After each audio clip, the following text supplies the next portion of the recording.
身份证、结婚证、合同。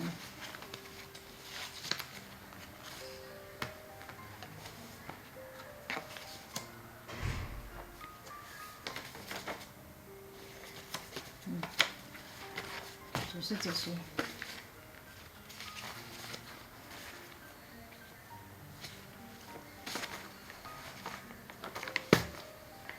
大家好，我是小多，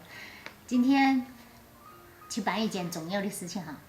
因为我们的房贷在这个月终于把它还清了，现在我准备去银行给它解押。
嗨，我现在又回来了，因为银行是不方便拍摄的，我刚进来个大门就被门卫拦下了，所以说我办好了之后我就回来给大家讲一下吧。其实第一次去银行根本不需要我准备的那些资料，可能要在后面的寄签解押合同啊和那个去拿那个房权证原件的事儿哈。